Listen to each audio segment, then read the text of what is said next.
बिस्मिल्लाहिर्रहमानिर्रहीम। मेरे शौहर सरकारी ऑफिसर थे, इसीलिए उन्हें गवर्नमेंट की तरफ से एक बहुत बड़ी कोठीनुमा घर मिला हुआ था, जहां मैं और मेरे शौहर अकेले रहते थे। यहां नौकरानी ढूंढना जुए शेर लाने के मुतरादिफ था। शायद मैं पूरा पूरा दिन काम करके थक जाती हूँ, लेकिन तुम्हें कुछ एहसास ही नहीं है। 1 महीना हो गया है हमें यहाँ आए हुए, लेकिन तुमसे अब तक एक नौकरानी का इंतजाम नहीं हो सका। मैंने तुम्हारे साथ यहां आकर बहुत बड़ी गलती की है। अगर तुमने चंद दिन में नौकरानी का इंतजाम न किया तो मैं वापस चली जाऊंगी। नादिया ने गुस्से से शौहर को धमकी दी। एक तो उसे घर का सारा काम अकेले करना पड़ता था और दूसरा वो तन्हाई का शिकार हो गई थी। शाहिद तो सारा सारा दिन ऑफिस में होता था और वो अकेले खाली घर में पागलों की तरह चकराती फिरती थी। परेशान होने की जरूरत नहीं है, मैंने गांव से एक लड़की को बुलवाया है। वो घर का काम भी किया करेगी और तुम्हारे साथ ही रहा करेगी। बस कुछ दिन इंतजार कर लो, तुम्हारे सारे मसले हल हो जाएंगे। इतनी जल्दी बदगुमान ना हो जाया करो। अब चुटकी बजाकर तो कोई मसला हल नहीं होता ना, शाहिद ने आवाजारी से कहा। वो उसे हर रोज एक ही बात समझाते समझाते तंग आ गया था। वो हर रोज यही रोना धोना लेकर बैठ जाती थी। शाहिद 1000 बार उसे समझा चुका था कि फुल टाइम मुलाजमा रखने के लिए बहुत कुछ देखना पड़ता है। शौहर की बात सुनकर नादिया मुतमईन हो गई थी। कुछ दिन बाद शाहिद घर आया तो उसके साथ एक 16-17 साल की लड़की थी। शौहर के साथ कम उम्र और खूबसूरत लड़की को देखकर नादिया गुस्से से लाल पीली हो गई। इससे पहले कि वो शाहिद को कुछ कहती, वो जल्दी जल्दी उसे तफसीलात बताने लगा। इसका नाम नूरी है, ये आज से सारे घर के काम किया करेगी। तुम इसे सारे काम समझा दो। वैसे तो ये दिन भर तुम्हारे साथ रहेगी, लेकिन फिर भी इसको रहने के लिए सर्वेंट क्वार्टर का एक कमरा दे दो, ताकि ये अपना सामान वहां रख ले और रात को वहीं सो जाया करेगी। इसकी वजह से हम अपनी प्राइवेसी तो डिस्टर्ब नहीं कर सकते ना। शाहिद ने ये फिक्रा इंग्लिश में कहा था ताकि नूरी को समझ ना आ सके। शौहर की दिलगिरफ्तगी देखकर नादिया मुस्कुराने लगी थी। शाहिद उससे बहुत मोहब्बत करता था, इतनी कि कभी कभी वो खुद को दुनिया की खुशकिस्मत तरीन लड़की समझने लगती थी। अच्छा ठीक है, आप कमरे में जाएं, मैं नूरी को पहले उसका कमरा दिखा दूं, फिर इससे चाय बनवाऊंगी। ये कहकर वो नूरी को लेकर चली गई। तुम सोच भी नहीं सकते शाहिद, आज मैं कितनी खुश हूं। नूरी के आने से मैं खुद को हल्का फुल्का महसूस कर रही हूं। अगर नूरी ना आती तो मैंने घर के काम करते करते एक दिन अल्लाह के पास पहुंच जाना था। नादिया की बात सुनकर शाहिद ने खिलखिलाते हुए कहा, यह तो अच्छी बात है, मुझे दूसरी शादी करने का मौका मिल जाता, क्योंकि तुम्हारी जिंदगी में तो यह मुमकिन नहीं है। दूसरी शादी का सोच कर ही मेरा दिल नाचने का कर रहा है। शाहिद की बातें सुनकर नादिया ने गुस्से से उसे देखा तो उसके बिगड़े तेवर देखकर शाहिद खामोश हो गया। अगर इतना ही मरे जा रहे हो दूसरी शादी के लिए तो मैं मैके चली जाती हूँ, तुम कर लो अपने शौक पूरे। वैसे भी मर्दों में वफा होती ही कब है, जितनी मर्जी अच्छी और बावफा बीवी मिल जाए फिर भी दूसरी शादी के लिए आहें भरते रहते हैं। मर्दों की फितरत में एक जगह ठहरना ही नहीं, क्योंकि इनको इज्जत रास ही नहीं होती। नादिया ने उसे अच्छी खासी बातें सुना दी, क्योंकि ये पहली बार नहीं था। शाहिद अक्सर ऐसा मजाक कर लेता था और नादिया हमेशा इसी तरह चिढ़कर उसे बातें सुनाती थी। अरे यार, तुम तो जानती हो मैं मजाक कर रहा हूं, फिर भी इस कदर सीरियस हो जाती हो। अब इस घर में कोई और तो है नहीं जिसके साथ मैं छेड़छाड़ करूं, और वैसे भी तुम बहुत अच्छी तरह जानती हो मैं तुमसे कितनी मोहब्बत करता हूं। तुम्हारे अलावा किसी की तरफ नजर भर कर भी नहीं देखता मैं, फिर भी तुम इस किस्म की बातें कर रही हो। मर्द बेवफा नहीं होते, असल में तो औरतें शक्की होती हैं। वो मर्दों पर इतना शक करती हैं कि वो शक हकीकत का रूप धार कर उनके सामने आ जाता है। असल में तो मर्द की दूसरी शादी के पीछे उसकी पहली बीवी का ही हाथ होता है। शाहिद की बातें सुनकर नादिया उसे घूरने लगी। अच्छा, बस घूरती ही रहोगी या रात के खाने का भी कुछ इंतजाम करोगी? भूख से बुरा हाल हो रहा है और तुम्हें झगड़ा करने से फुर्सत नहीं मिल रही। आज क्या हम सिर्फ बातों से ही पेट पूजा करेंगे? उसकी बात सुनकर नादिया ने माथे पर हाथ मारते हुए कहा, ओहो, आज तो मैंने कुछ पकाया ही नहीं। अभी उसकी बात मुकम्मल भी नहीं हुई थी कि उन दोनों को एक नुस्वानी आवाज सुनाई दी। बेबी जी, खाना तैयार है। उन दोनों ने हैरानी से दरवाजे की तरफ देखा और फिर एक दूसरे की तरफ देखकर हंस दिए। अपनी लड़ाई में वो दोनों ये तो भूल ही गए थे कि आज एक अदद नौकरानी उनकी जिंदगियों में बहार बनकर आ गई थी। नूरी ने हैरानी से उन दोनों की तरफ देखा। तुम जाओ, हम आ रहे। नादिया के कहने पर वो इस बात में सर हिलाती हुई चली गई। शाहिद, मैं सोच रही थी हमें इतनी कम उम्र लड़की को अपने घर पर नहीं रखना चाहिए। ऐसा ना हो कि हमारे लिए कोई मसला बन जाए। पराई लड़की की रखवाली करना बहुत मुश्किल है। फैसला करने से पहले तुम्हें एक बार मुझसे पूछ ही लेना चाहिए था। अगर तुम मुझसे पूछ लेते तो मैं हरगिज नूरी को रखने पर तैयार न होती। नादिया के खदशात सुनकर शाहिद ने हैरत से उसकी तरफ देखा। मुझे तो लगता है तुम अकेली रह रहकर पागल वागल हो गई हो। पहले तो हर रोज मुलाजमा का इंतजाम कर दो का राग लापती रहती थी, और जब ले आया हूं तो तुम्हें एतराज हो रहा है। बेचारी का ताल्लुक गरीब घर से है, इसीलिए दिल लगाकर काम करेगी। और वैसे भी ये मेरे दोस्त के गांव से ताल्लुक रखती है, वो इसके खानदान को बहुत अच्छी तरह से जानता है, इसलिए ऐसी वैसी कोई बात नहीं होगी। और वैसे भी ये शादीशुदा है। मेरे दोस्त ने मुझे भरपूर तसल्ली दी है, तभी तो मैंने नूरी को यहां लाने का फैसला किया। अगर आज नूरी यहां ना होती तो ऐसे बैठे बिठाए खाना तैयार ना हो जाता। अगर तुम्हें फिर भी कोई एतराज या शक है तो अभी सोच लो, लेकिन इसके बाद फिर मुझे मुलाजमा ढूंढने का कहकर तंग ना करना, क्योंकि मुझे मुलाजमा ढूंढने के अलावा भी 70 काम होते हैं। मैं रोज तुम्हारे मुतालबात पूरे नहीं कर सकता। शाहिद ने बेजारी से कहा, तुम जो मर्जी कहो, पहले मैं 2-4 दिन इसकी चाल डाल देखूंगी। अगर मेरा दिल मुतमईन होगा तभी इसको मुस्तकबिल में रखूंगी। और अब आ जाओ, खाना ठंडा हो जाएगा। ये कहकर नादिया बाहर चली गई। सलीके से सजी खाने की टेबल देखकर नादिया का दिल बाग बाग हो गया। शाहिद ने उसकी तरफ फखरी अंदाज में इस तरह देखा जैसे ये सब उसी का कारनामा हो। नूरी ने चिकन पुलाव, कबाब, सलाद, रायता, पुदीने की चटनी और मीठे में खीर बनाई हुई थी। वो जब से यहां आए थे पहली बार इतना पुरतकल्लुफ खाना बना था, वरना तो मुश्किल से ही एक आधी डिश बनती थी। और नूरी की सबसे अच्छी बात उसे ये लगी थी कि उसने जरा भी तंग नहीं किया। पहले ही दिन किचन में जाकर बगैर कहे सब कुछ संभाल लिया। वाह नूरी वाह, तुमने तो कमाल कर दिया, दिल जीत लिया है मेरा। तुम तो बहुत सुघड़ और समझदार हो। नादिया की तारीफ सुनकर नूरी अपना जर्द दुपट्टा दांतों में दबाकर मुस्कुराने लगी। नादिया ने गौर से उसकी तरफ देखा। जर्द सूट, कलाइयों में सुर्ख कांच की चूड़ियां, नाक में नथली, वो बहुत जाजिबे नजर लग रही थी। उसके दिल को वसवसों ने घेर लिया। लेकिन फिर जब नूरी के शादीशुदा होने का ख्याल आया तो उसका दिल इत्मीनान से भर गया। वक्त गुजरने के साथ साथ वो नूरी की तरफ से मुकम्मल तौर पर मुतमईन हो गई थी। वो अपने काम से काम रखने वाली बहुत बेजर्र सी लड़की थी। शाहिद भी ऑफिस में मसरूफ रहता, क्योंकि अब वो घर की तरफ से बेफिक्र हो गया था। नूरी की तबीयत गिरी गिरी रहने लगी तो उसे तशवीश हो गई। उसने जब गौर किया तो महसूस हुआ कि नूरी मां बनने वाली है। उसने नूरी से पूछा तो उसने शर्माते हुए इस बात में सर हिला दिया। उसे सब बहुत अजीब लग रहा था, क्योंकि जब नूरी यहां आई थी उस वक्त ऐसे कोई आसार नहीं थे। और फिर नूरी ने भी उसे कुछ नहीं बताया था। उसने नूरी को कुरेदने की कोशिश की तो उसने बताया कि जब वो आई थी तभी से मां बनने वाली थी। तो तुम्हारे शौहर ने इस हालत में तुम्हें इतनी दूर काम के लिए क्यों भेज दिया? इस वक्त तो तुम्हें तुम्हारे शौहर की जरूरत सबसे ज्यादा है। नादिया के कहने पर नूरी खामोश सी हो गई। बीबी जी, गरीब लोग ऐसी बातों को चौंचले समझते हैं, और वैसे भी हम बहुत सख्त जान होते हैं। हम लोगों के लिए बच्चे पैदा करना रूटीन की बात है। मैं गांव में होती तब भी किसी के घर में काम कर रही होती। यहां तो फिर भी मुझे सुकून है। आप और साहब बहुत अच्छे हैं, कम से कम मुझे किसी की बातें तो नहीं सुननी पड़ती। और फिर यहां तनख्वाह भी अच्छी मिल रही है। मैं अपनी डिलीवरी के लिए पैसे जमा कर लूंगी, और गांव की डॉक्टरनियां तो बंदे को बंदा ही नहीं समझती। मुझे तो जी वहां से अपना केस करवाते हुए बहुत खौफ महसूस हो रहा था। और आप फिक्र न करें, मेरी वजह से आपको कोई तकलीफ नहीं होगी। मैं आखिर तक सारे काम इसी तरह करूंगी। बस 2-3 दिन की बात होगी, तीसरे दिन से फिर मैं काम पर लग जाऊंगी। चंद मिनट सोचने के बाद नूरी ने जो बोलना शुरू किया तो उसे एक ही बार सारी तफसीलात से आगाह कर दिया। उसकी बातें सुनकर नादिया मुतमईन हो गई, लेकिन वो सोच रही थी कि शाहिद ने उसे ये बात क्यों नहीं बताई। शाहिद, तुमने मुझे ये क्यों नहीं बताया कि नूरी मां बनने वाली है? अब ऐसा तो नहीं हो सकता कि उसके शौहर ने तुम्हें कुछ बताए बगैर ही साथ भेज दिया। तुम इतनी बड़ी बात बताना भूल तो नहीं सकते, तो फिर मुझे क्यों नहीं बताया? इसका मतलब है कि तुम मुझसे बातें छुपाने लगे हो।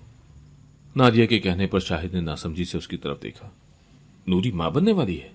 इस बात की खबर मुझे कैसे होगी? मैं तो आज ही तुम्हारे मुंह से सुन रहा हूं, और मैं तुमसे ये बातें नहीं छुपाता, लेकिन तुम बिला वजह मुझ पर शक जरूर करने लगी हो। मुझे तो समझ नहीं आ रही कि तुम नूरी को लेकर मुझसे सवाल जवाब क्यों करती हो।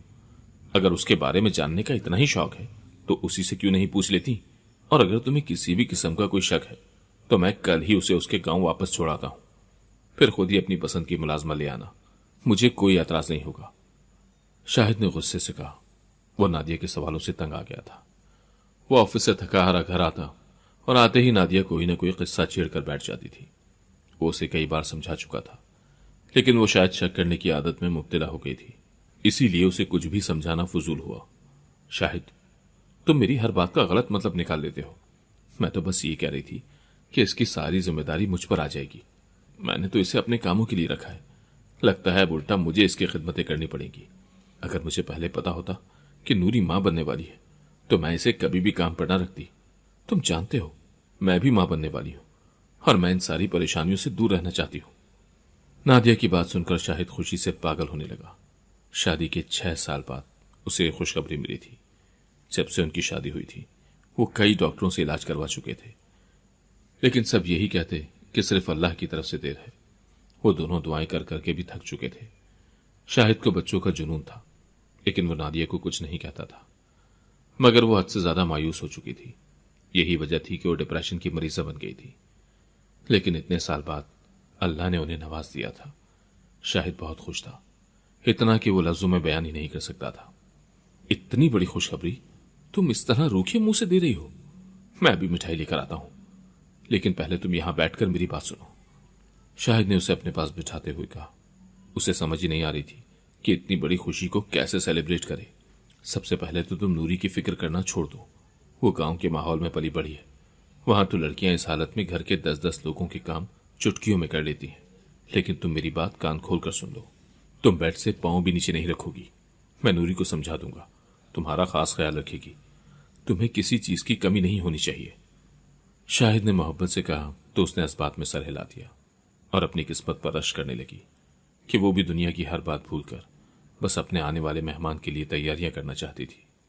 जब से नूरी ने नादिया के घर नन्हे मेहमान की आमद को सुना था, वो बुझी बुझी से रहने लगी थी। शायद वो इस बात को महसूस कर रही थी कि नादिया का शौहर जी जान से उसकी खिदमतें कर रहा है, जबरदस्ती उसे खाना खिलाता है, उसकी हर बात का ख्याल रखता है, जबकि उसे पूछने वाला कोई नहीं था। नूरी की डिलीवरी में बहुत कम वक्त रह गया था, जबकि नादिया की डिलीवरी में अभी 2 माह बाकी थे। शाहिद नादिया की गोद भराई की रस्म करना चाहता था। उसने अपने घर वालों और नादिया के घर वालों को दावत पर बुलाया था। नूरी बहुत खामोश रहने लगी थी, बस खामोशी से कामों में मसरूफ रहती। शाहिद और नादिया दावत की प्लानिंग में मसरूफ थे, इसीलिए नूरी की तरफ उनका ध्यान ही नहीं गया। दावत बहुत शानदार थी, सब लोग बहुत खुश थे। खाना खाने के बाद सब लोग बातें कर रहे थे। नादिया और शाहिद के घर वालों को कहना था कि नादिया के अकेले यहां रहना मुनासिब नहीं, लेकिन शाहिद का कहना था कि वो नादिया को अपने पास रखना चाहता है। उसकी जिद देखकर सब लोग खामोश हो गए। वो सब लोग जानते थे कि शाहिद बहुत जिद्दी है, इसीलिए उन्होंने मजीद कहना मुनासिब नहीं समझा। वो सब लोग खुशगपियों में मसरूफ थे कि अचानक कुछ ऐसा हो गया जिसने सबको दम बखुद कर दिया। अचानक खुशी का माहौल सोग में बदल गया। कोई सोच भी नहीं सकता था कि बैठे बिठाई ये सब हो जाएगा। नूरी सबको चाय दे रही थी। अचानक उसका पांव टेबल में उलझा और वो गिरकर बेहोश हो गई। शाहिद उसे अस्पताल लेकर भागा। शाहिद ने अपने साथ किसी को जाने का मौका ही नहीं दिया। उसका कहना था कि इस तरह मामला बिगड़ सकता है। शाहिद को गए काफी देर हो गई थी। उन सब ने वापस जाना था, जाना भी जरूरी था। नादिया ने उन सबको कहा कि आप लोग बेफिक्र होकर चले जाएं, शाहिद कुछ देर में आ जाएंगे। मेरी कुछ देर पहले फोन पे बात हुई है और सब कुछ बिल्कुल ठीक है, परेशान ना हो। शाहिद की कॉल का सुनकर वो सब जाने के लिए तैयार हो गए। नादिया बेटा, अपना बहुत सारा ख्याल रखना। जैसे ही शाहिद घर आए हमें फोन करके बता देना। और हां, अब अपनी मुलाजमा को उसके घर वापस भेज देना। बेचारी पूरे दिनों से है, उसे आराम की जरूरत है। तुम्हारी तो खुद तबीयत नासाज है, उसकी टेंशन लोगी तो अपनी तबीयत भी खराब करोगी। उसके शौहर को बुलवाओ और वापस भिजवा दो, और कहना कि जब वो फारिग होगी तो छोड़ जाना। नादिया की अम्मी ने उसे समझाया तो उसने इस बात में सर हिला दिया। वो खुद भी चाह रही थी कि नादिया अपने गांव चली जाए। इस वक्त उसकी हालत घर में काम करने वाली नहीं थी, बल्कि वो तो उसे बहुत बार कह चुकी थी कि अपने गांव चली जाए, लेकिन नूरी हमेशा टाल देती थी। सबको खुदा हाफिज कहने के बाद लाउंज में बैठकर शाहिद और नूरी का इंतजार करने लगी। जैसे जैसे वक्त गुजरता जा रहा था उसकी परेशानी बढ़ती जा रही थी। रात के 2 बज गए थे और उन्हें गए 6 घंटे हो चुके थे। वो हर थोड़ी देर बाद शाहिद को कॉल करने की कोशिश कर रही थी, लेकिन उसका फोन मुसलसल बंद जा रहा था। इंतजार करते करते उसकी आंख लग गई। उसे महसूस हुआ जैसे उसके इर्द गिर्द कोई है। उसने खौफजदा होकर आंखें खोली तो उसके सामने थका हारा शाहिद खड़ा था। शाहिद, क्या हुआ है? इतनी देर क्यों लगा दी तुमने? नूरी तो ठीक है ना? कहाँ है वो? मैं उससे मिलकर आती हूं। ऐसा ना हो कि उसे किसी चीज की जरूरत हो। नादिया उससे मिलने जाने लगी। अचानक शाहिद ने उसके कानों में सूर फूंकते हुए कहा, नूरी मर गई है। ये तुम क्या कह रहे हो? नूरी कैसे मर सकती है? और उसका बच्चा कहाँ है? नादिया को यकीन ही नहीं आ रहा था कि हंसती मुस्कुराती नूरी ऐसे भी मर सकती है। उसका बच्चा पेट में ही मर गया था। नूरी के सर पर गहरी चोट लगी थी, जिसकी वजह से वो मौके पर ही दम तोड़ गई। नादिया, मैंने उसे दफना दिया है। मैं बहुत खौफजदा हो गया था। अगर बात पुलिस तक चली जाती तो मेरी नौकरी खतरे में पड़ जाती। मैं सारी जिंदगी अदालतों के चक्कर लगाकर भी खुद को बेकसूर साबित न कर पाता। शाहिद बहुत दिल गिरफ्तार लग रहा था, लेकिन नादिया उससे कहीं ज्यादा परेशान थी। शाहिद, अगर उसके घर वाले यहां आ गए तो हम क्या करेंगे? क्या जवाब देंगे उन्हें कि नूरी कहां गई? नादिया के कहने पर शाहिद ने उसे तसल्ली देते हुए कहा, मैं सब कुछ संभाल लूंगा, तुम फिक्र न करो, बस तुम किसी से नूरी का जिक्र न करना। शौहर की हिदायत पर नादिया ने इस बात में सर हिला दिया। शाहिद, मैं एक बार नूरी की कब्र पर जाना चाहती हूं। नादिया के कहने पर शाहिद ने उसे सख्ती से मना कर दिया, लेकिन वो अपनी जिद पर कायम थी। उसने अपनी बात मनवाने के लिए खाना पीना तक छोड़ दिया। आखिर शाहिद को उसकी जिद माननी पड़ी और वो उसे कब्रिस्तान ले आया। नूरी की कब्र देखकर हंसती मुस्कुराती नूरी उसके तस्वुर में आई तो वो फूट फूट कर रो दी। शाहिद उसे जबरदस्ती घर वापस ले आया। बहुत सारे दिन नादिया बहुत सोगवार रही, लेकिन वक्त सारे जख्मों को भर देता है। नूरी के मौत का जख्म भी भरने लगा था। कुछ दिन बाद उन दोनों की जिंदगी मामूल पे आ गई थी। शाहिद ने ऑफिस से 3 माह की छुट्टियां ले ली थी। वो नादिया का हर तरह से ख्याल रख रहा था। रात के तीसरे पहर नादिया ने उसे झंझोड़ कर उठाया तो वो परेशान हो गया। क्या बात है? तुम्हारी तबीयत तो ठीक है ना? अगर कोई मसला है तो मैं तुम्हें डॉक्टर के पास ले जाता हूं। शाहिद ने परेशानी से कहा, शाहिद, मुझे किसी बच्चे के रोने की आवाज आ रही है, जैसे हमारे बहुत करीब कोई बच्चा रो रहा हो। आओ बाहर देख कर आते हैं। मुझे बहुत बेचैनी हो रही है। ऐसा लग रहा है जैसे कोई मुसीबत में हमें पुकार रहा है। नादिया की बात सुनकर शाहिद भी परेशान हो गया था। ये तुम किस किस्म की बातें कर रही हो? मुझे तो किसी बच्चे के रोने की आवाज नहीं आ रही। ये सिर्फ तुम्हारा वहम है, इसलिए इन सब बातों को छोड़ो और आराम से सो जाओ। इस वक्त तुम्हें आराम की सबसे ज्यादा जरूरत है। अगर फिर भी तुम्हारी तसल्ली नहीं हो रही तो मैं अकेला बाहर जाकर देखता हूं, लेकिन तुम मेरे साथ नहीं आओगी क्योंकि मैं कोई रिस्क नहीं ले सकता। शाहिद की बात सुनकर वो लेट गई और शाहिद कमरे से बाहर चला गया। वो वापस आया तो नादिया ने बेचैनी से पूछा, बाहर कौन था? मैंने कहा था ना कि तुम्हारा वहम है, बाहर कोई भी नहीं है। शायद तुमने कोई ख्वाब देखा होगा, इसीलिए अब कोई बहस ना करो और सो जाओ। हम इस बारे में सुबह बात करेंगे। ये कहकर शाहिद आंखों पर बाजू रखकर लेट गया, लेकिन नादिया मुसलसल उन आवाजों के मुतालिक सोच रही थी। ऐसा पहली बार नहीं हुआ था। बहुत अरसे से उसे ये आवाजें सुनाई दे रही थी, लेकिन शाहिद हमेशा उसका वहम कहकर टाल देता था।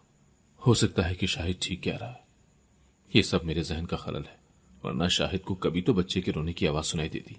ये सोचकर नादिया भी सोने की कोशिश करने लगी, लेकिन कुछ दिन बाद उसे महसूस होने लगा था कि शाहिद उससे कुछ छुपा रहा है। ये सिर्फ उसका वहम नहीं, इन आवाजों के पीछे कोई तो राज है और मैं इस राज से पर्दा उठाए बगैर सुकून से नहीं बैठूंगी। कुछ तो ऐसा हुआ है जो मुझसे छुपाया जा रहा है।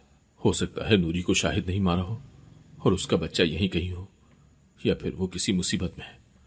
मुझे उस मासूम के लिए जरूर कुछ करना चाहिए। इस सोच के आते ही वो पुलिस स्टेशन चली गई।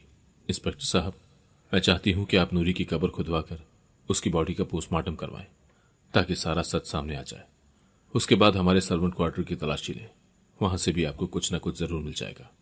नादिया की रिपोर्ट दर्ज करवाने के बाद इंस्पेक्टर ने कहा, ठीक है मैडम, आप हमें उस खातून की कब्र तक ले जाएं। नादिया उन्हें नूरी की कब्र पे ले आई। कब्र की खुदाई करवाने के बाद ये इंकिशाफ हुआ कि यहां तो किसी को दफन किया ही नहीं गया। मैडम, आप हमें गुमराह कर रही हैं, इंस्पेक्टर ने करख्तगी से कहा। इंस्पेक्टर साहब, हो सकता है कि नूरी और उसका बच्चा मेरे घर के सर्वेंट क्वार्टर में रह रहे हो। आप एक बार तलाशी लेकर तो देखें। नादिया के कहने पर पुलिस सर्च वारंट लेकर उसके घर आ गई। शाहिद ने नादिया के साथ पुलिस को आते देखा तो उसके औसान खता हो गए। इससे पहले कि वो कुछ बोलता, पुलिस उसे लेकर सर्वेंट क्वार्टर में आ गई जहां नूरी रहती थी। वहां बड़ा सा ताला लगा हुआ था। शाहिद साहब, हमें इस कमरे की चाबी दें। इंस्पेक्टर के कहने पर शाहिद परेशान हो गया। आखिर बात क्या है, कुछ तो बताएं। आप ऐसे मेरे घर की तलाशी नहीं ले सकते। आप जानते हैं मैं कौन हूं।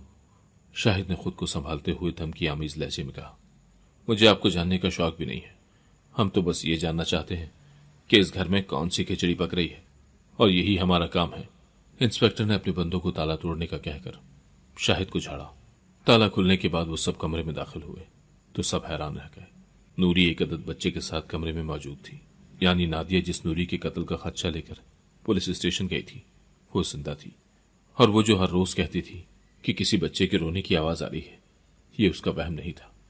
नादिया ने आगे बढ़कर देखा तो उसकी गोद में उसी की कॉपी एक खूबसूरत सी बेटी थी। पुलिस को देखकर नूरी खौफजदा हो गई। मैंने कुछ नहीं किया, ये जो कुछ भी हुआ है सब कुछ शाहिद साहब की मर्जी से हुआ है। मैं तो बस इनके हुक्म के गुलाम थी, इसीलिए जो कुछ भी इन्होंने कहा बगैर कोई सवाल जवाब किए कर दिया। इसलिए खुदारा मुझे और मेरी बच्ची को जाने दे, हमारा कोई कसूर नहीं है। हम तो खुद इतने दिनों से यहां कैदी बनकर रह रहे थे। यह कहकर नूरी फूट फूट कर रोने लगी। नादिया ने आगे बढ़कर उसे गले लगाया और खामोश करवाने लगी। उससे नूरी का रोना देखा नहीं जा रहा था। शाहिद साहब, अब आप ये फैसला कर लें कि यहां ही सब कुछ बताएंगे या फिर थाने में मेहमान नवाजी करवाने के बाद बताने का इरादा है। इंस्पेक्टर साहब के कहने पर शाहिद खौफजदा हो गया। मैंने किसी के साथ कुछ भी गलत नहीं किया, बस कुछ हालात ऐसे हो गए थे कि मुझे ये सब कुछ करना पड़ा। मैंने नूरी को जबरदस्ती यहां नहीं रखा और ना ही इसके साथ कोई जबरदस्ती की है। ये मेरी बीवी है और इसकी गोद में जो बच्ची है वो मेरी बेटी है। शाहिद की बात सुनकर नादिया ने बेयकीनी से उसकी तरफ देखा और फिर नूरी की तरफ देखने लगी। नूरी ने शर्मिंदगी से नजरें झुका ली। नादिया को खुद पे अफसोस हो रहा था कि वो इतने महीनों तक उन दोनों के हाथों बेवकूफ बनती रही। मेरे घर औलाद की खुशी नहीं थी और मैं जानता था कि नादिया मुझे दूसरी शादी करने की इजाजत कभी भी नहीं देगी। इसीलिए मैंने शादी कर ली और इसे मुलाजमा बनाकर अपने घर ले आया। लेकिन फिर जब मुझे नादिया की मां बनने की खबर मिली तो मुझे अपनी जल्दबाजी पर अफसोस होने लगा। मैं नूरी को भी धोखा नहीं देना चाहता था, लेकिन जब से नादिया मां बनने वाली हुई थी नूरी उससे मुकाबला करने लगी थी। वो हर वक्त मुझे एक ही धमकी देती कि मैं नादिया को सब कुछ बता दूंगी। और फिर जब मुझे पता चला कि नूरी के यहां बेटी की पैदाइश मुतवक्का है और नादिया के यहां बेटी की पैदाइश होगी तो मैं नए सिरे से अपनी जल्दबाजी पर पछताने लगा। और फिर नूरी की धमकियों ने मुझे परेशान करके रखा हुआ था। एक तो मैं नादिया से बहुत मोहब्बत करता था और दूसरा नादिया को नाराज करके मैं सारे खानदान को नाराज नहीं करना चाहता था। इसीलिए मैंने सोचा कि नूरी को मंजर से हटा दिया जाए। और उस दिन जब नूरी गिरकर बेहोश हुई मुझे लगा कि इससे अच्छा मौका मुझे फिर कभी नहीं मिलेगा। मैंने नूरी के मरने का ड्रामा किया और नूरी को सर्वेंट क्वार्टर तक महदूद कर दिया। नूरी मेरे सामने एहतजाज नहीं कर सकती थी क्योंकि इसको और बच्ची को संभालने वाला मेरे अलावा कोई नहीं है। शाहिद की बातें सुनकर नादिया को उससे नफरत महसूस हो रही थी। पुलिस ने धोखाधड़ी के केस में शाहिद को गिरफ्तार करना चाहा, लेकिन नादिया और नूरी ने केस करने से इनकार कर दिया। इसीलिए मजबूरन पुलिस को खाली हाथ जाना पड़ा। बाजी, मुझे माफ कर दें, मैंने आपके साथ बहुत बुरा किया, लेकिन क्या करूं, मेरी मजबूरी थी। मेरा नशाई बाप मुझे बेच रहा था और साहब को औलाद चाहिए थी। इसीलिए मैंने अपनी इज्जत बचाने के लिए साहब से शादी कर ली। मैं दारुल अमान जा रही हूं क्योंकि मैं यहां रहकर आपका सामना करने की हिम्मत नहीं रखती। नूरी अपनी बेटी को उठाकर जाने लगी तो नादिया ने शाहिद की तरफ देखा। उसके तासुरात देखकर लग रहा था कि वो नूरी के जाने पर मुतमईन है। नूरी, तुम कहीं नहीं जाओगी, यही मेरे साथ रहोगी। तुम तो मासूम हो, सजा उसे मिलेगी जिसने ये सब कुछ किया है। नादिया ने उसे रोकते हुए कहा। यह देखकर शाहिद मजीद शर्मिंदा हो गया। उसने उन दोनों के साथ बहुत बुरा किया था। उसने आगे बढ़कर नादिया से माफी मांगनी चाहिए तो वो नूरी का हाथ पकड़कर घर के अंदरूनी हिस्से में आ गई। नादिया ने फैसला किया था कि जब तक शाहिद अपनी बेटी को दिल से कबूल नहीं करेगा वो भी उसे माफ नहीं करेगी, क्योंकि वो शाहिद की तरह खुदगर्ज नहीं थी। वो चाहती तो नूरी को घर से निकाल सकती थी, लेकिन उसने अपना ज़र्फ बुलंद किया और उन दोनों माँ बेटी के सर से इज्जत की छत छिनने नहीं दी। अगर आपको आज की कहानी पसंद आई है तो वीडियो को जरूर लाइक कीजिएगा और अपने दोस्तों के साथ भी शेयर कीजिएगा। और हाँ, अगर आपने अभी तक हमारा चैनल सब्सक्राइब नहीं किया तो जरूर सब्सक्राइब करें। मिलते हैं कल एक नई और दिलचस्प कहानी के साथ। अल्लाह हाफिज।